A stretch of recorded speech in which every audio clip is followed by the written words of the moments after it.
Okay. Welcome back, Dr. Harper.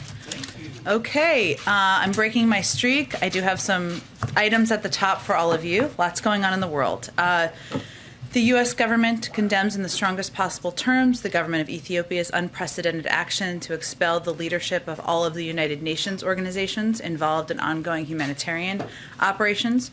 We agree with UN leaders. This is a stain on our collective conscience, and it must stop. The action follows the release of reports warning that hundreds of thousands of people are starving to death in northern Ethiopia.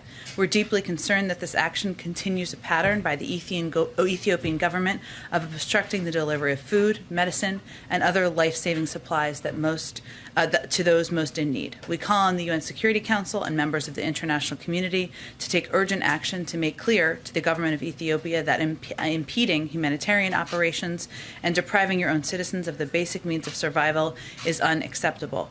President Biden signed an executive order earlier this month enabling the U.S. government to impose financial sanctions on those prolonging the conflict in northern Ethiopia. We will not hesitate to use this or any other tool at our disposal to respond quickly and decisively to those who obstruct humanitarian assistance to the people of Ethiopia. One more item, some news from out of the First Lady's office. Today, joining forces, the White House initiative led by the First Lady to support military families and the National Security Council released a White House report signed by the President and secretaries of 15 executive departments, which outlines the first round of administration-wide commitments and proposals to supporting military and veteran families, caregivers, and survivors. In May of 2021, the Office of the First Lady and the National Security Council launched a Joining Forces Interagency Policy Committee with representatives from across the executive agencies to work collaboratively on priorities related to the families of service members and veterans, caregivers, and survivors. This report details more than 80 specific commitments and proposals from across the administration and is the product of the Interagency's Policy Committee's months of work. Going forward, this committee will continue to advance these priorities, including those outlined in the report, through cross-agency working groups, and will report results and updated plans annually. Jonathan, why don't you kick us off? Thank you, Jen. A few all on the dealings of Capitol Hill right now. Senator Manchin told reporters a short time ago that he told President Biden that $1.5 trillion would be as high as he was willing to go for the reconciliation package. What was the president's reaction to that? Is that an acceptable number? Well, first I would say, as we've said many times, we're not going to outline private negotiations or private discussions, and we'll let the senators speak for that, as Senator Manchin did earlier today. The way the president sees it is that this is an ongoing discussion, an ongoing negotiation. Here's what we know. We know that timelines help make progress. We've seen that play out over the course of the last couple of days. We know that compromise is inevitable. We've also seen that play out over the last couple of days. And right now, we're clearly in the thick of it. I'd also note that during Senator Manchin's, and obviously I'm not his spokesperson, he can certainly speak for himself, but during his Q&A he did on the Hill today, he also referenced the fact that that there was a document from a couple of months ago, and I'll let him and Senator Leader Schumer speak to that. And he was repeatedly pushed and asked, would you go higher than 1.5? Would you go higher than 1.5? I will leave it to all of you to determine if he answered that question. But this is an ongoing discussion, an ongoing negotiation. And as I said yesterday, that's going to require all sides giving a little. And we're in the midst of that right now. So on that, key Democratic House leaders have said they will, quote, stay here all weekend to work to get a deal. Does the president plan to do the same? Will he be at the White House working this weekend, having visitors, calling and hosting congressional lawmakers? Well, as Speaker Pelosi said earlier, and we're following the same motto, we're taking it hour by hour here and making a decision and determination about what's most needed. So as it relates to what's even going to happen this afternoon, we're open. He's available. He's been making calls this morning. He's open to having visitors. He's open to going places. But we're going to make those decisions hour by hour. So the weekend's a little bit away. But I will tell you that this is the president's top priority right now, getting relief to the American people, making sure we're lowering costs for the American people. We're addressing the climate crisis. We're rebuilding our roads, rails, and bridges. We've made progress, and we're still at work at it. Last one from me. One of the president's central promises when he was elected was to restore Americans' ability to be confident in their government again, to believe in institutions again. What is the White House's message to the Americans right now who look at this and see a mess? Nearly a government shutdown, the debt ceiling is unclear, legislation not being passed, at least not yet, even though Democrats control the bodies of government, and those Americans don't feel that they can be confident in the government. What's the White House's response? Well, first I would say the President, the Speaker of the House, and the leader have more experience getting legislation across the finish line than any group of Democratic leaders in history. We're in the middle of it right now. It's messy, this sausage making on Capitol Hill. Policy making is messy. There's negotiations. They all have representatives who are advocating for their points of view. That's democracy in action. What I can tell them is that we're on the path to keep the government open. You just saw that pass the Senate. It was going over to the House. That's not just keeping the government open. That's getting relief to make sure we can take care of refugees, people who fought by our side in Afghanistan. That's to make sure we get relief to the Gulf Coast, additional relief to the Gulf Coast. All important priorities. And we would also tell them that the President is going to stop it. He's going to use every lever at his disposal to fight to get this legislation passed, these two pieces of legislation that will have make historic investments, and he's doing it because he wants to have an impact on their lives. But these type of packages, not a lot of precedent for them, but he's going to work at it. He's going to get it done. That's what he would tell them. Go ahead. Does the President see any strategic value in a vote failing on the House floor? Well, as Speaker Pelosi said earlier today, we're on a path to win. I don't want to even consider any other options than that. We're in it to win it. President's also in it to win it.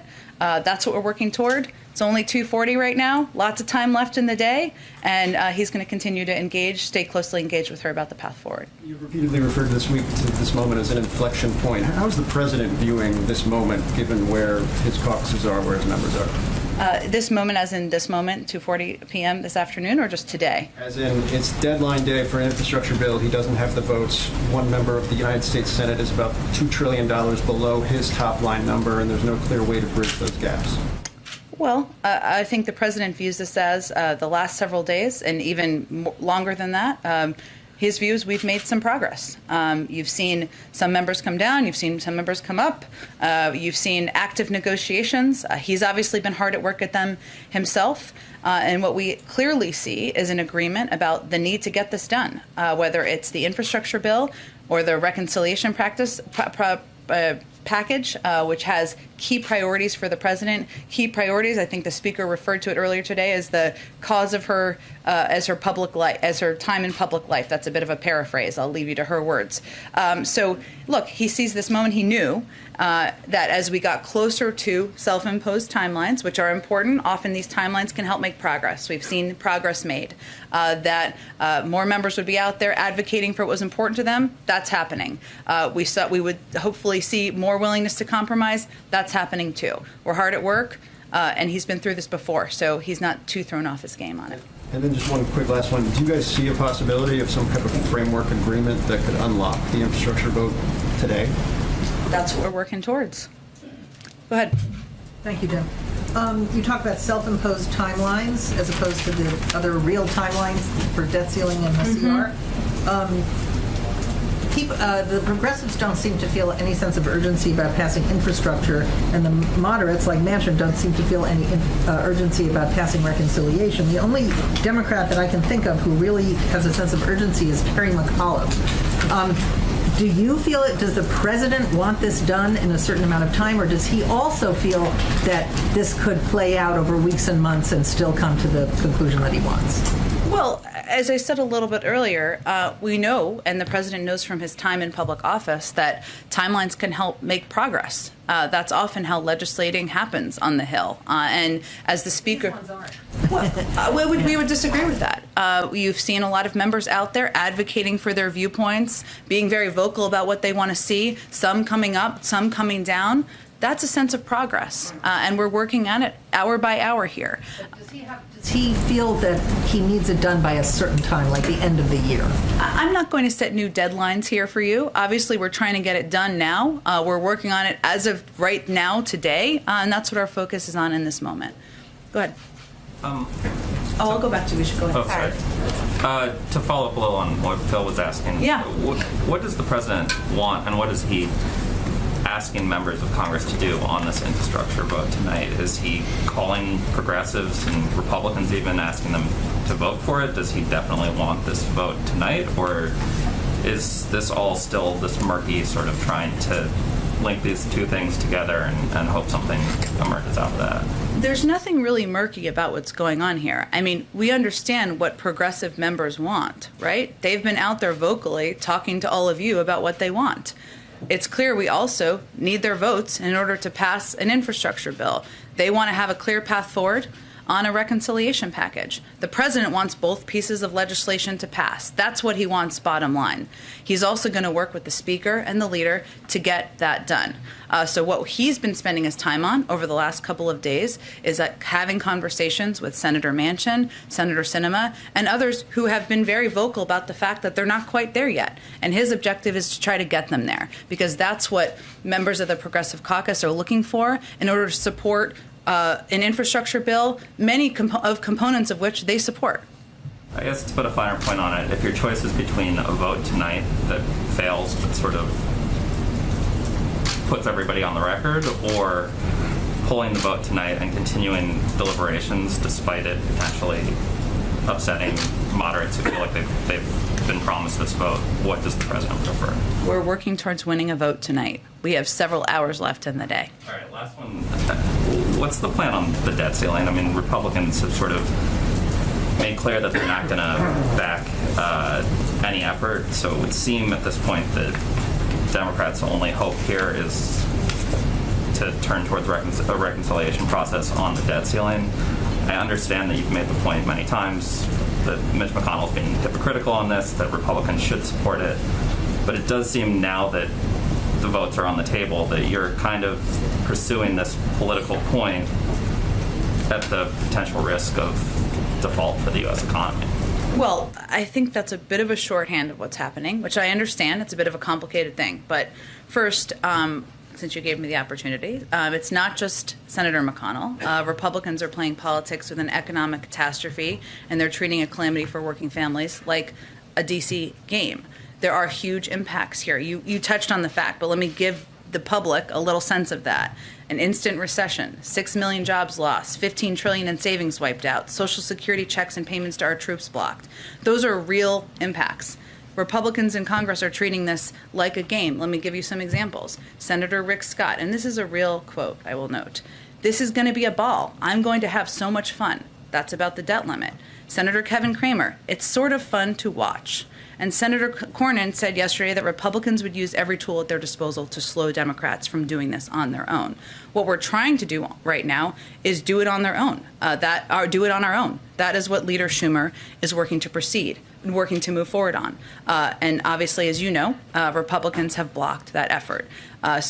Of course, we're going to continue to press. We're not going to let up on that, on Republicans to do what's responsible, to protect the full faith and credit of the United States, as has been done 80 times in the past. We've also been working to do it on their own. We're going to keep working with Leader Schumer to get that done. But you're not going to ask for Democrats to push on reconciliation? I'm not going to get into additional mechanisms here. We're going to continue. I don't think we're not going to, nor should anyone let Republicans off the hook here, so we're going to continue to press them on it. One of the things that Senator Manchin said today was that the kind of the concern that he has around the 3.5 number is about how it would impact inflation in the economy. And I'm curious what the White House thinks of that concern and what you've done to allay that concern.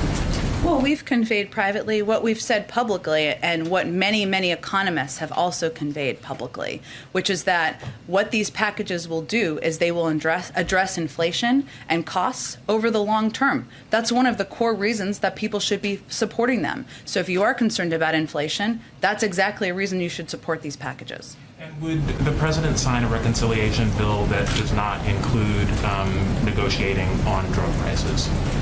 The president has obviously proposed that. He feels strongly about the need to make prescription drugs, I should say, more affordable to the American public. I'm not going to negotiate further from here. One other thing, just on a different topic, Jake Sullivan's conversations in Saudi Arabia. Did rising oil prices come up in those conversations? What was his message to the Saudis about alleviating some of the concerns that people have as they're paying $1 more for gasoline now than they did a year ago? Yeah, so I know someone asked about this the other day, and obviously the focus of his trip was on Yemen and working with the Saudis on Yemen. And our Tim Lenderking joined him in those meetings, who's our envoy to Yemen, to kind of figure out the path forward. He was obviously the price of oil is of concern. We have been in touch with OPEC, and I believe it was going to be raised, but I haven't had a chance to get a readout beyond that. I can try to do that for you after the briefing. Go ahead. Thanks, Jen. So putting the top line number aside, Senators Manchin and Sinema have been very opaque about what it is they want and do not want in this reconciliation bill. Without revealing details, does the White House and the President have a clear understanding of what it is each one of them wants? We've had a lot of private conversations with both of the senators about what their priorities are, as they've said publicly, and I think as Senator Manchin said publicly today, what their priorities are and what that looks like in a final package, that's still an ongoing discussion. Are they asking for the same things? Are the two of them on board with the same? I'll let them speak for their priorities and how they line up with each other. And then to build on what Justin was asking about, Sure. decoupling these two, is the president worried at all about eroding trust with Republicans who signed on to the bipartisan deal after he reassured them that it would not be conditional on reconciliation? Well, let's remember what's actually going on the Hill here. Republicans in the House, led by Kevin McCarthy, are opting to vote against rebuilding roads and railways and bridges, despite the fact that the package was sent over with the support of 69 senators. So I think if you're asking about trust or whether people are delivering for the American people, you should direct it at Kevin McCarthy.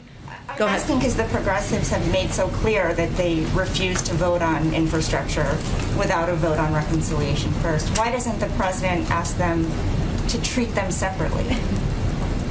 Well, I think To treat the two bills separately. the president has made clear both are his priorities. He's also made clear he wants to get them both across the finish line. What we're talking about now is the legislative process and how you get the majority of votes to get both of them done. And that's what he's working to negotiate and working to unify the caucus around. Go ahead. One more on a separate topic. Sure, go ahead. The National School Boards Association has sent a letter to the president asking for help from federal law enforcement agencies because of the violence and the threats that they're seeing across the country.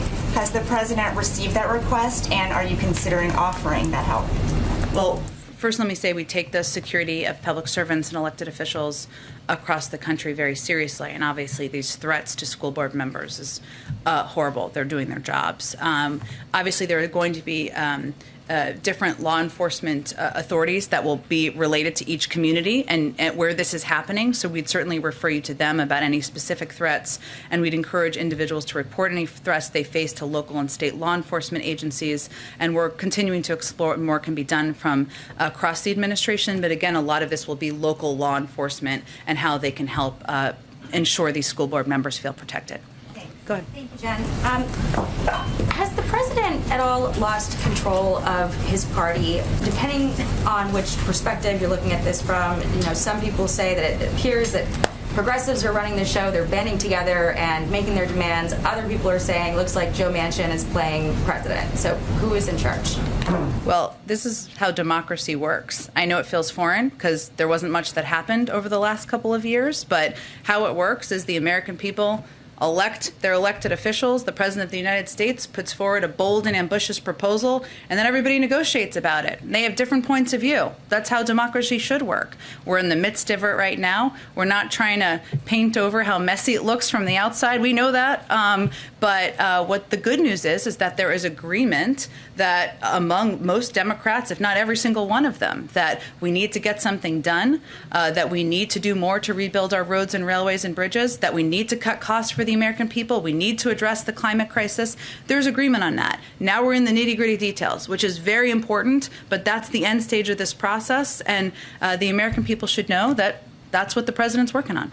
I want to follow up on Ouija's question.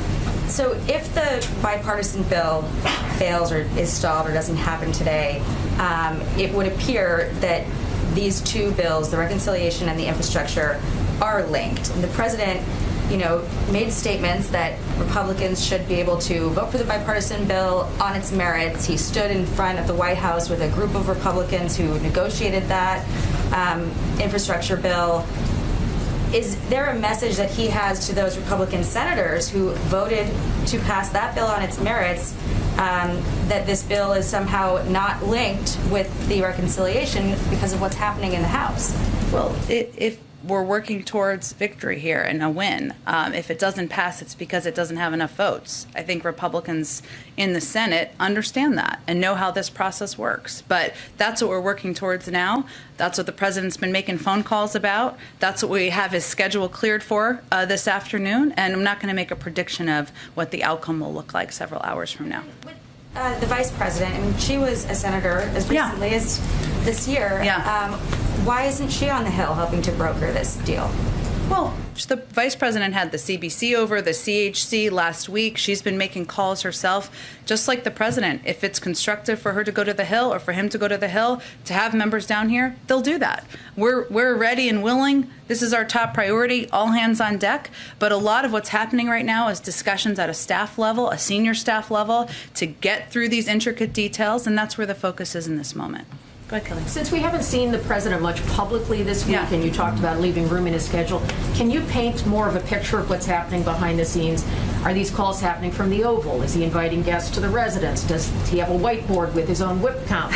Can you give us a picture of what I it like looks that like visual. down there? I would say he does not have a whiteboard with a whip count. I can assure you he's more of a paper and pen kind of guy. But look, he's been meeting with staff. He's been getting updates from staff as they've been having engagements with the Hill. You all know who the senior members of his team are who are negotiating, whether that's Steve Ricchetti or Louisa Terrell, Brian Deese, Susan Rice. What he's asked his team to do, including the policy members, which people don't always factor this in, is be available to have conversations with members about questions they have, to help address any parts of it they have suggestions on. So he's getting regular updates. People are in and out of the Oval Office, providing him updates on their individual conversations, and he's picking up the phone and calling people as needed, whether that's the Speaker or Leader Schumer or other members, to have a conversation about the status, to check on where they are, to follow up and maybe a conversation they may have had with his staff. These conversations are happening from the Oval Office, but certainly he does some from the residence. Depends on what time of day it may be. And are you running your own whip count, or are you relying on Hill resources to do that? We're very closely in touch, as you know, with leadership on the Hill. The president himself is. Of course, we're certainly in touch with members ourselves about where they stand, where they may have concerns or any hesitations. Go ahead. I'll come back to you, Terry. Go ahead. We finally learned today Senator Manchin's position on his top line number. Senator Schumer's been aware of it since late July, and Senator Manchin said that he told the president already this $1.5 trillion number.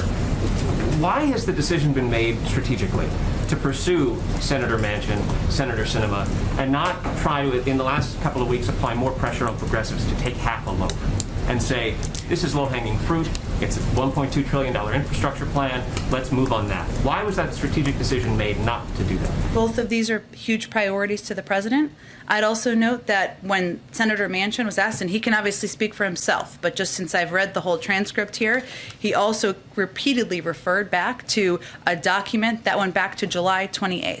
I'd remind you all that this is an active negotiation and discussion. And it is incumbent upon members to put out where they stand and where they are. And as we've seen over the past couple days, that's an ever-changing process. So before you make conclusions about what the end results will be, I would remind you to look at the last several days or even weeks about how these discussions have progressed. Senator Manchin said today he believes his position is, it sounded to me like his position was firm, and he also said that if progressives feel that the Congress should spend $3.5 trillion, that they should convince voters to send more progressives to Washington. That sounded to me like he's saying that through the end of this Congress, he's not going to agree to $3.5 trillion. We could certainly parse Senator Manchin's words, but I am certain he'll go answer questions again, and your colleagues should ask him more questions. But why do you think that this is not, why do you think that Senator Manchin's position on this is not final? Because this is an active negotiation, because he was pushed repeatedly during the gaggle that he did on Capitol Hill about where he stood. But again, I'm not here to speak for Senator Manchin. He certainly can speak for himself and what his points of views are, and I certainly encourage you all to keep asking him questions about where he stands. Go ahead. Back on the deadline that was set at the beginning of the week, announced that this is the big week. Mm-hmm. Democrats are in charge here at the White House and in both houses of Congress. And they set the deadline. Democrats set the deadline. To be clear, they just set the date of a vote. All right. You called it a deadline. I was just using your. Okay, fair, but thank you for the clarification. They set the time of a vote. Democrats set this vote. Now they're going to miss it, fail to make it. Why is We don't know that. It's only 3 o'clock. Can you tell us there's going to be a vote tonight? That's what Speaker Pelosi indicated her plan was. My question. Wait for that. My question is, why isn't it fair to see this as a failure of the president to get his own party to back him and his agenda? Why isn't it, before we've even had a vote and we don't even know where it sits, a failure of the president? It feels like we're farther away today than we were on Monday. I don't think the president feels that way, and I don't think members of Congress feel that way. You've talked about progress. Can you explain what progress is? You said it's people talking about where they are. That sounds like an earlier part of the process when you had set a vote for the end of the week. Well, I would point you again to what Speaker Pelosi said earlier today. In the end stages, the later stages of a process, where we are now, when you get closer to a vote, a time of a vote being set, that's when the negotiations get serious. That's when people start putting down bottom lines of where they stand. You've seen some people do that publicly. A lot more of it happens behind the scenes. That's what I mean by progress. You've seen members come down in numbers. You've seen members come up in numbers. That's what we're working on, to get to an agreed upon path forward. So there's progress, and it's people behind the scenes saying that with their numbers moving. They've also said it publicly. One more.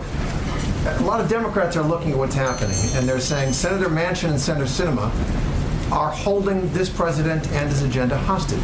What would you say to them? I would say we have 50 votes in the Senate, 50 Democrats in the Senate. So we need the majority to win. That's how a bill becomes a law. They've got the leverage. We need all 50 votes in the Senate to move this forward. That's where we stand now. Go ahead. I just wanted to go back to the debt ceiling for a second. Democrats control all branches of government right now. Can you assure the American people and the financial markets that the United States will not default on its debt? That is absolutely what we're trying to accomplish. And I'd remind you that we would have gotten that done had Republicans done what they've done 80 times before, supporting a bipartisan vote to do something that has been pretty standard in the past, or if they had allowed Leader Schumer to move forward. But absolutely, we're going to do everything to prevent the federal for us from defaulting. Does the plan involve changing Mitch McConnell's mind, Leader McConnell's mind in some way, or is there a plan to just go forward? Well, Leader Schumer's already been working to move things forward, and it's been blocked by Republicans.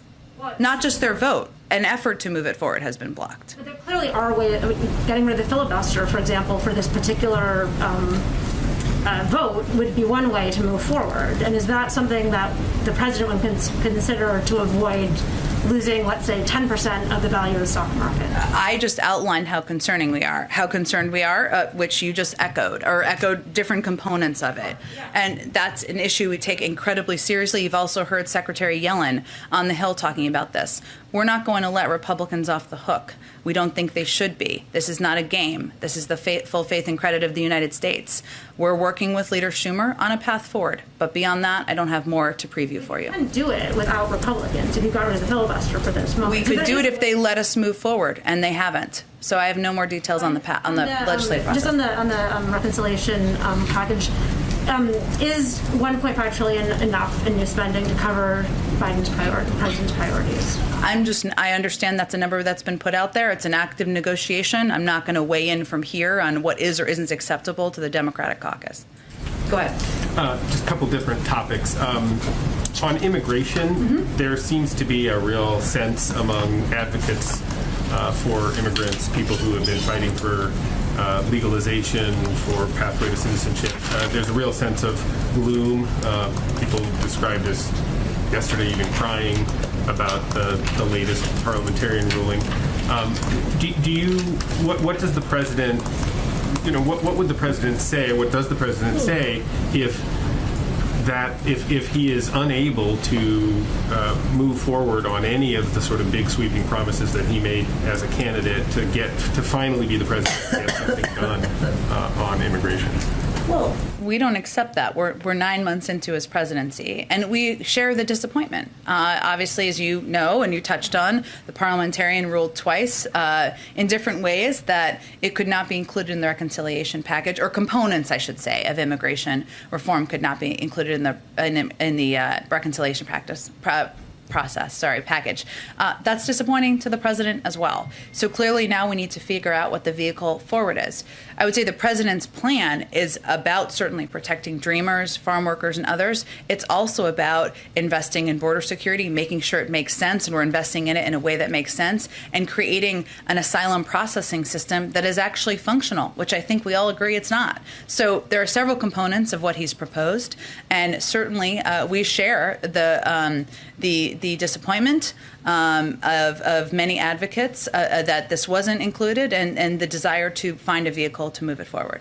On one other separate topic, there have been a number of issues in the last, say, several weeks in which advocates, allies of the president, are describing him as Trump-like.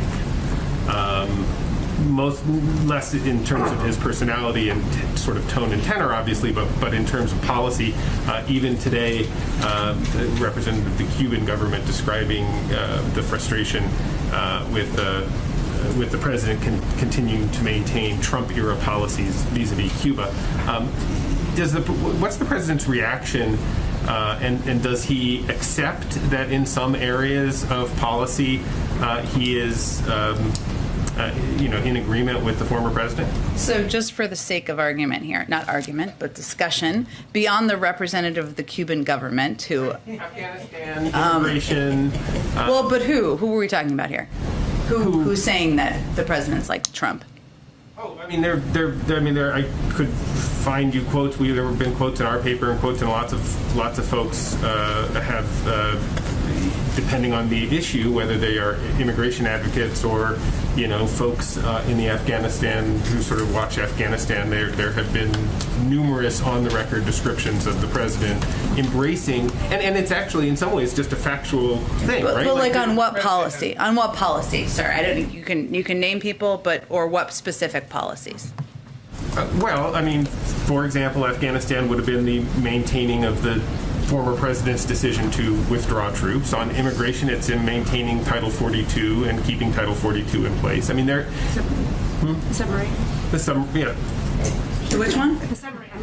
Yeah, the president was compared to Trump. To Trump. Well, that's the French foreign minister compared him to Trump in terms of how he handled the AUKUS negotiations.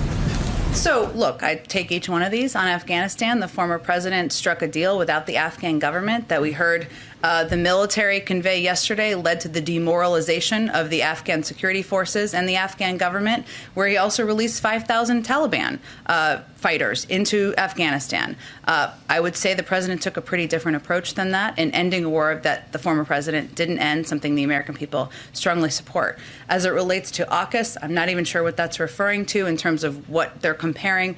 The president worked with key partners, Australia and the United Kingdom, to come to an agreement that would help provide security in an important part of the world, in the Indo-Pacific. A priority that, frankly, getting out of the war in Afghanistan leaves space for us to spend more time addressing. What was the last one? Immigration? Immigration, Title 42, tariffs on China. I mean, there's... Title 42 is a public health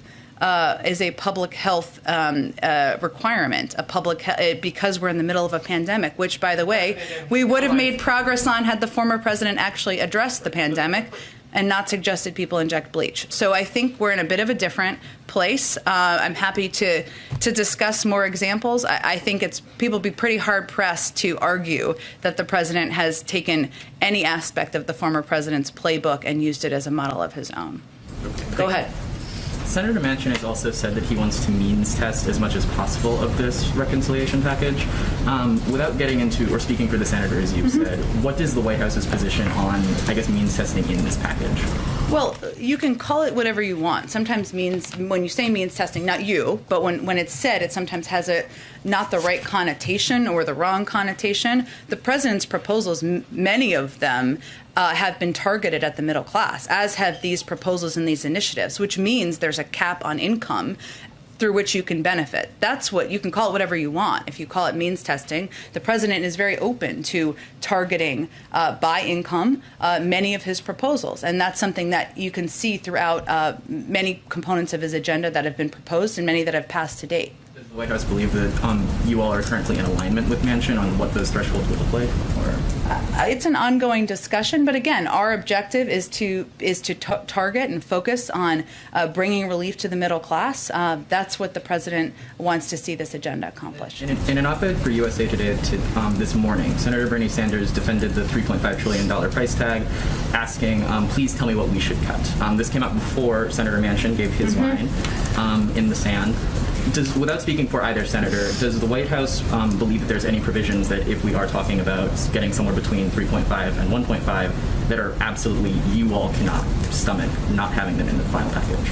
I'm not going to put anything on the table here. It's clear as numbers come down, which they will, that there will be cuts to different components. That's just the nature of the totals here. But we'll leave those conversations private. I know you're eager to know more, and hopefully we'll have more to share soon. Just one more point. As you all have said from here, the public polling has consistently found that many parts of both packages are very supported by the American people. The American people are also very consistently pessimistic about action in Washington. So, but ahead of what we're going to be seeing, whichever way this vote goes tonight, what is your message to the public as they look at the ongoing situation in Washington about what is your message to the American people as they look at, as you've said, a messy situation, the chaos of democracy? We hope we can prove them wrong. Go ahead, Karen. Thanks, Jen. I know hour by hour is kind of the phrase of the day. Yeah. Given that, can we expect to hear from the president today? Or what would have to happen for us to hear from the president today? We'll see. I can't make a prediction for you now, but it is certainly possible. It's also possible he has more meetings. He'll certainly make more phone calls. Possible he moves. But I don't have anything to predict for you at this point in time. And last night he went to the congressional baseball game. Yeah. Did he go specifically to do some arm twisting or lobbying on infrastructure? And he spent some time with Republican lawmakers, something he really hasn't done here at the White House. Can you give us a sense of what he talked about with those Republican lawmakers? What was the interaction like, the tone of those conversations? I think you're undervaluing his baseball prowess and history, which he was honored for last night. No, look, I think what the president, and I saw him this morning, he was reflecting on how it was, and I think this is a tradition, the congressional baseball game. You know, it's something that has been around for some time where Democrats and Republicans go participate in one of America's favorite pastimes. And you saw, I think you all saw in photos, but for people who didn't see, he visited with some Republicans down in their area, dugout, I don't even know what it's called. Okay, dugout, help me out here, thank you. He visited with my husband's going to be really mad about that. He visited with some Republicans. You know, it wasn't meant to be a negotiation. It was a discussion about, how things are going and work we're all committed to, and just saying hello to them. And sometimes, that's important and powerful, too, at a time where there's been so much division, where there's a view from many in the public, as per the question earlier, that people can't work together, can't get things done. And this was an opportunity to have a moment to visit with, to see people you've known a long time, to meet new people, and to move beyond partisanship, to celebrate one of America's favorite pastimes. Did he have a response to you about getting booed last night? Any reaction to that? He's been in public life long enough to know there's going to be some yays and jeers in most big public places. Go ahead. Can I just follow up on that? In some ways, does his visit and the rituals of getting together sort of prove the point that the FaceTime doesn't work? I mean, you referred to Leader McConnell and the Republican Party not willing to raise the debt limit. He's had plenty of FaceTime with Leader McConnell for decades. Maybe it just doesn't matter, and people are going to do what their political interest or what they believe their political interest tells them to do? Well, this is how the president views it. You're going to have strong disagreements, as he does with Senator McConnell about how he's approached the debt limit. You're also going to have areas where you may come to agreement on, as they do on infrastructure and the importance of rebuilding our roads, our railways, and our bridges. And it's important to maintain lines of communication and discussion to figure out where you can work together. That's also how he views and approaches diplomacy. We can call out and publicly and argue strongly privately issues we have with foreign governments. But we also sometimes still look for ways, most of the time, for ways to work together. That's been his approach. I would say that given the infrastructure bill passed with 69 votes, that's evidence of it working. Go ahead. Thank you, Jen. You mentioned at the top that on September 17, the president signed an executive order authorizing sanction to be used against those undermining peace in Ethiopia.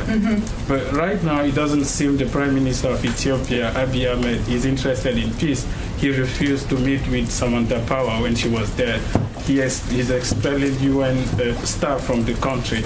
He's taking all the steps that prove that he's not interested in peace. Why not take the sanction now? Why not impose the sanction now? Or take more drastic action against not just him, but also the president of Eritrea, who still have troops inside Ethiopia? Well, absent clear and concrete changes, we will. We're preparing to take aggressive action under this executive order to impose targeted sanctions against a range of individuals and entities. What we're communicating to the parties on the ground is that we must see meaningful steps within weeks to initiate discussions to achieve a negotiated ceasefire, allow unhindered humanitarian access, and ensure respect for human rights. Absent significant progress, we'll take action. And we have the methods to do that. That's why I talked about the executive order. And then on Guinea, we've had so many coups in Africa. The president of Guinea has been overthrown, the president of Mali has been overthrown, and we just had the prime minister of Sudan who just survived a coup attempt. And the president promised to defend democracy around the world. Is he failing in that promise? He doesn't expect that to be accomplished in 9 months. He expects that to be accomplished over the course of time for advocating for democracy, for human rights, for imposing steps when warranted, and as we are considering right now in Ethiopia, and obviously by having a strong national security team that can convey this on his behalf when he cannot. Go ahead. Thanks, Jen. Go ahead. I'll come back to you next. Thanks, Jen.